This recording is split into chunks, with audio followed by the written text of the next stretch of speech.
এটা আমার মামার বাড়ি। ছোটবেলা থেকেই আমার খুব প্রিয় এবং পছন্দের জায়গা আমার এই মামার বাড়ি। এই বাড়ি এবং এর আশেপাশের যত গাছপালা রয়েছে সব কিছুর সাথেই আমি ভীষণভাবে পরিচিত। দাদুর বাড়ি থেকে ফিরে এসে আমি, মা আর মাসি সবাই এখানে বসেছিলাম।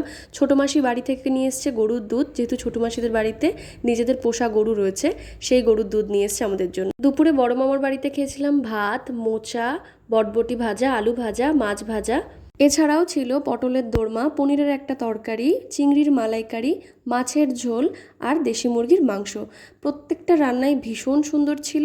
লাস্টে ছিল মিষ্টি, দই আর পাঁপড়। জানালা দিয়ে বাইরের দিকে দেখতে দেখতে খাওয়া দাওয়া করছিলাম। এগুলো আমার দাদুর চাষের পেঁয়াজ, যেগুলোকে এরকম ভাড়া করে আমার দাদু বেঁধে রেখেছে। এইভাবে নাকি অনেক দিন পর্যন্ত পেঁয়াজ ভালো থাকে। খাওয়া দাওয়া শেষ করে আমরা সবাই মিলে বেরিয়েছিলাম অন্য আরেকটা দাদুর বাড়িতে যাওয়ার জন্য। সবাই মিলে একসাথে কোথাও একটা গেলে বেশ আনন্দ হয়। বৃষ্টির পর গ্রামের রাস্তা এবং গাছপালা সবকিছুরই এক অন্য রূপ দেখছিলাম আমি।